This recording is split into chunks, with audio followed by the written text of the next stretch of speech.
There is a mile of water in the fens that stopped existing in the spring of 1971. They closed the canal. They drained the rolls, struck it from the maps, and let the reeds take the banks. And yet, on the right kind of night, the last lock on that dead waterway is still tended. The gates are still worked. Someone still walks out into the rain to let a boat through. For one night, that someone is me. Stay with me a while and keep the rain for company, and I will tell you what comes up the cut when the water goes black and the light begins to fail.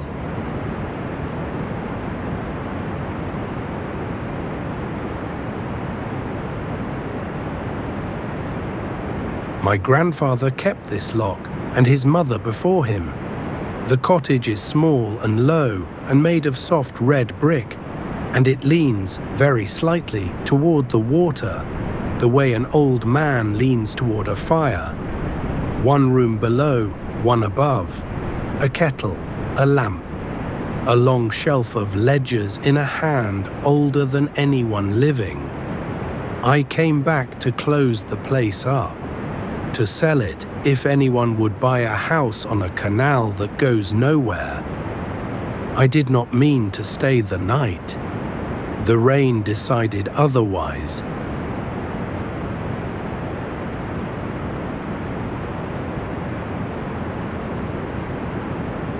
You should understand what a lock is if you have never stood by one.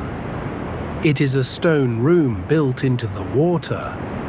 A boat comes to a gate that is shut against it and waits while the keeper fills the room or empties it, until the water inside stands level with the water the boat wishes to reach. Then the far gate opens and the boat goes on, lifted or lowered, gentle as breath. A lock is a patient machine. It asks only that someone be there to work it. That is the whole of the keeper's trade, to be there.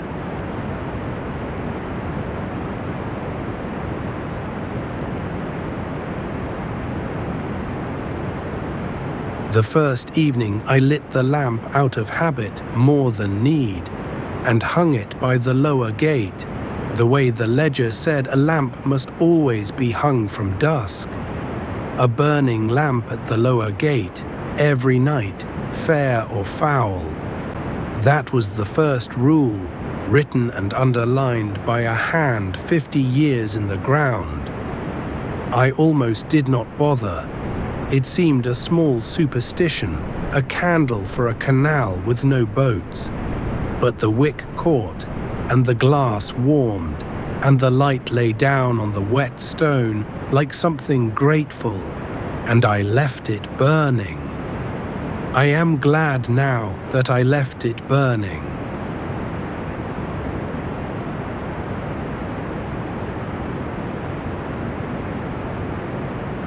The rain came on slowly after dark. Not a storm, a long, soft, settled rain, the kind that means to stay until morning. It found the still water of the cut and filled it with 1,000 small rings, each one opening and fading and opening again, until the whole surface seemed to breathe. The reeds bowed under it, the willows let it run from their fingers, and under the rain there was that deep fen quiet, older than the canal, the quiet of flat country where the sky is most of the world.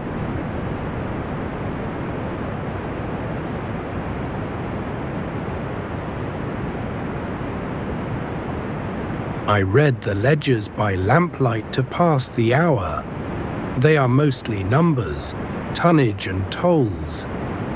Coal up from the Staithe, grain down to the mill, the names of barges and the names of the men who steered them, all in faded brown ink. But every few pages the keeper had written a line that was not a number. Worked a boat through at the 3rd hour. No name given. Did not look long at the steersman.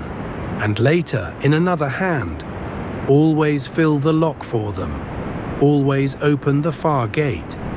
They have a long way still to go.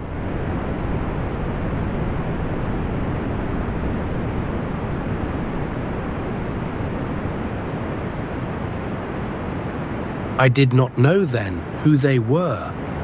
I took it for the fancy of lonely people, the small private religion that grows in anyone who lives a long time beside moving water. I have since changed my mind, but that first night I only smiled at it and turned up the lamp and listened to the rain raise its slow applause on the roof, and thought that the country was beautiful and sad, and that I would be sorry, after all, to sell it.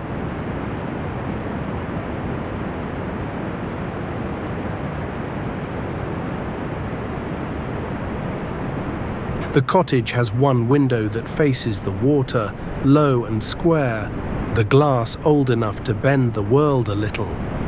I sat by it.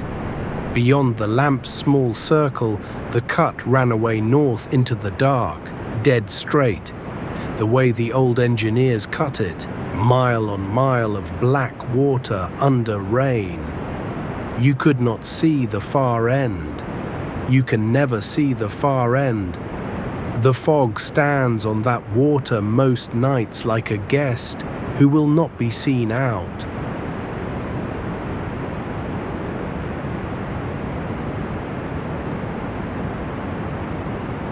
Somewhere past midnight, I noticed the frogs had stopped. There is always, on the fen, a low seam of sound under everything. Frogs, water, the wind combing the reeds. It is so constant you forget it is there, the way you forget your own breathing until it stops. And it stopped. All at once, as if a hand had been laid flat over the throat of the night. The rain went on, only the rain, and in that scrubbed, listening silence, far up the cut where no light should be, there was a light.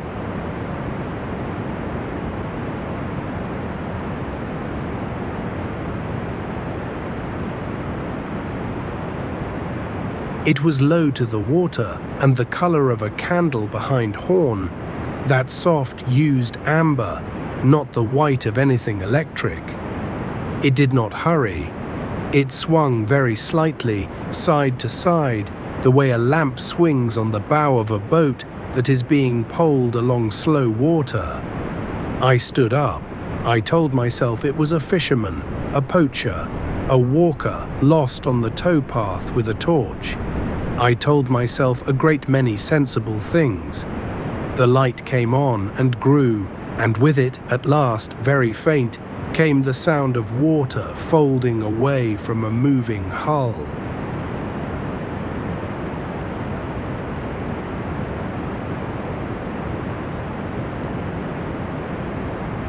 And I thought of the rule in the ledger, the one written twice. Always fill the lock for them, always open the far gate.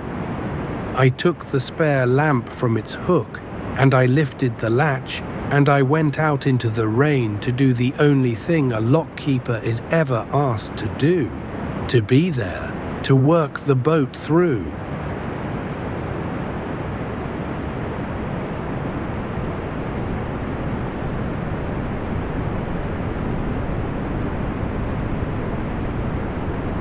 The towpath was running with water, and the stones were slick, and the rain found the back of my neck at once, cold and patient. The lamp at the lower gate was still burning. It had not so much as guttered. I stood by it and watched the amber light come down the cut toward me, and I made myself breathe slowly, and I waited, because waiting is the trade.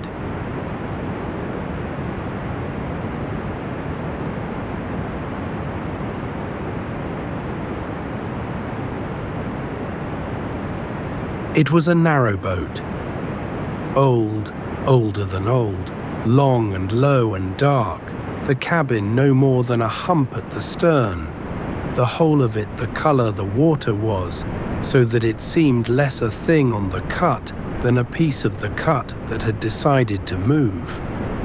On the bow hung the swinging lamp. There was a figure at the tiller. I will not pretend there was not. I will only tell you that I did not look long at the steersman, because the ledger had told me not to, and because some old animal part of me agreed.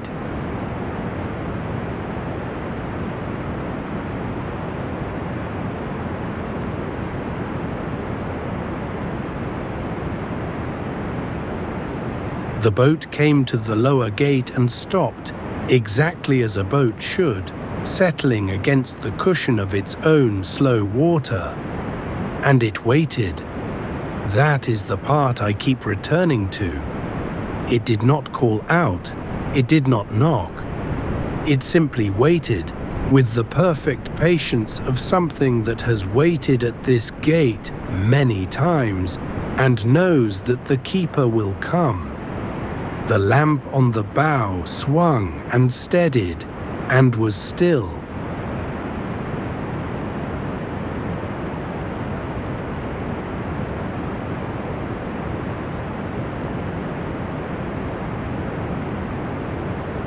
So I worked the lock.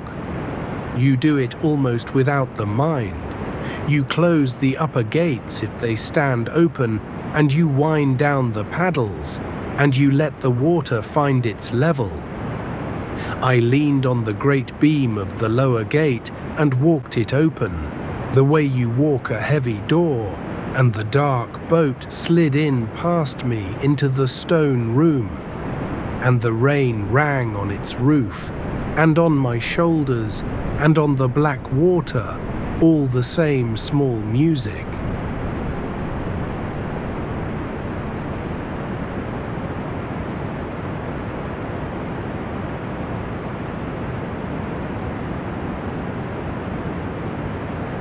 Then I shut the lower gate behind it, and I went to the head of the lock, and I raised the paddles to let the upper water in. The lock began to fill. The boat began to rise. Slowly, that is the only way a lock works, slowly. The dark hull lifted on the climbing water, up the green-black walls, toward the level of the canal beyond. I stood at the upper gate with the rain running off me, and I did not look down into the boat. I looked at the water. The water is always safe to look at.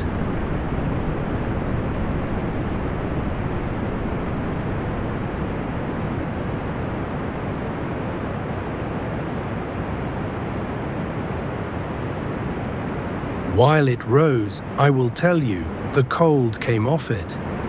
Not the ordinary cold of a wet night. A still, deep cold, the cold of a cellar, of a church in winter, of water that has not seen the sun in a long, long time. It came up out of the lock as the boat came up, and it passed through me, unhurried, and went on. And I understood, standing there, that I was not afraid. That is the strange thing. You would think a man would be afraid. I was only very sad and very calm, the way you are at the bedside of someone you love who is leaving.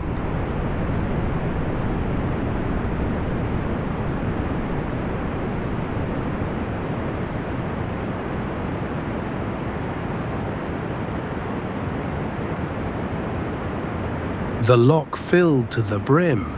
The water inside stood level at last, with the water beyond, smooth as a held breath.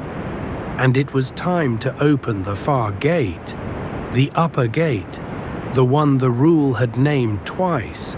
Always open the far gate. They have a long way still to go.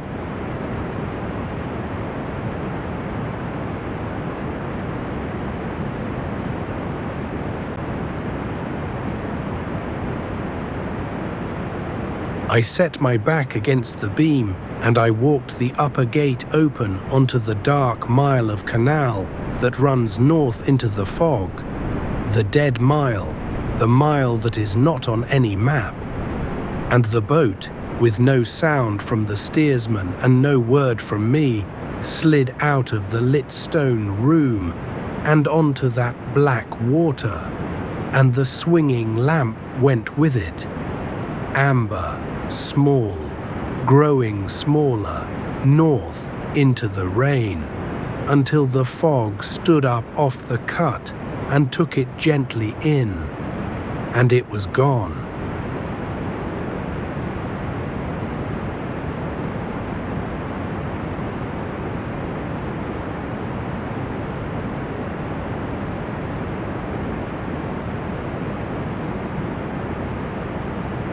I closed the gate, I lowered the paddles, I left everything as the ledger said to leave it, ready for the water, ready for the next.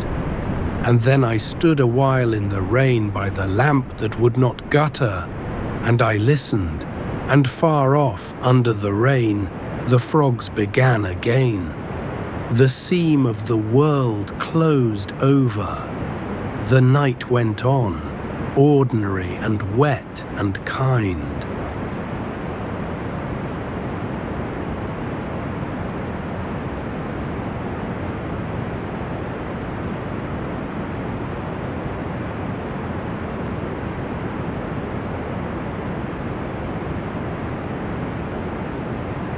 I have thought a great deal since about what the lock is for.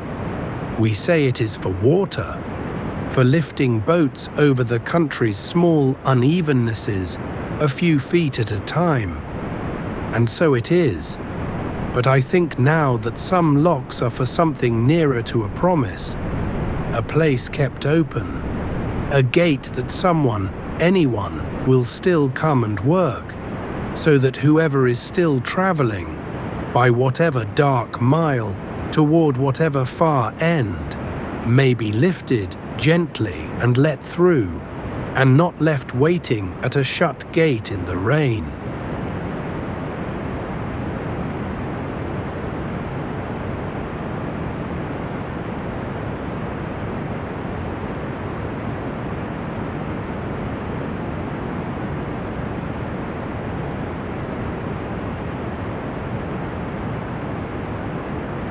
My grandfather knew, his mother knew.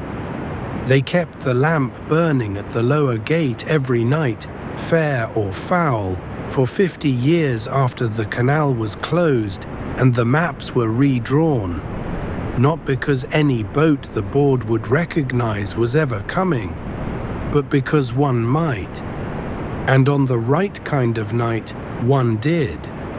They simply chose to be there. That was the whole of their trade, and they kept it. And they wrote it down in brown ink for whoever came after. For me, I find I cannot sell the place.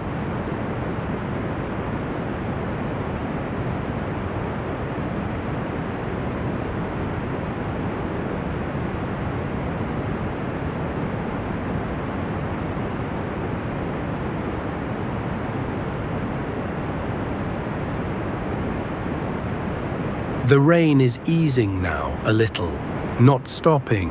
It will not stop before morning, but loosening, the way a held thing loosens when it is no longer needed.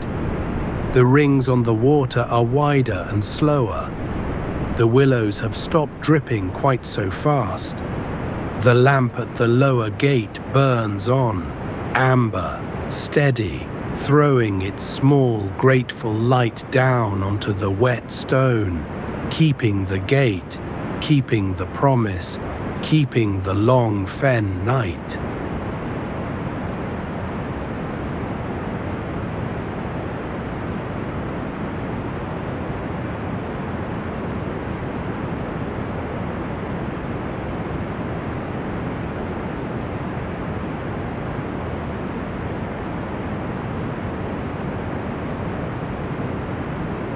You may sleep now if you like. Nothing more will come tonight. Or if something does, it will find the lamp lit and the gate ready, and a keeper in the cottage who knows the rule and will not be afraid. And it will be worked through gently, the way all of them are, and sent on north toward the far end none of us can see.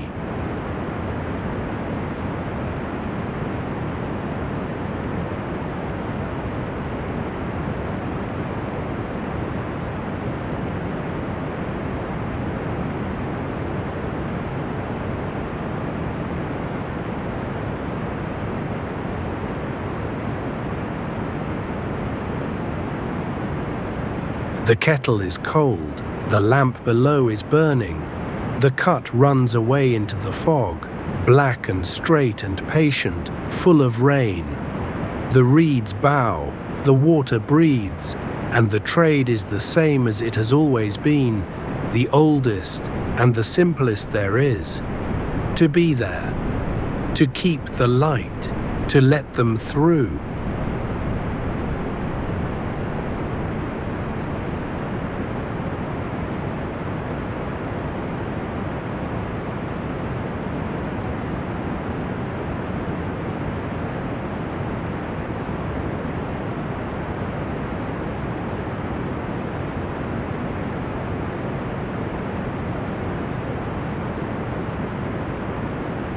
Rest now, the rain will keep watch, I will keep the gate. Sleep and let the long water carry you, slow as a boat in a filling lock. Down, and on, and through.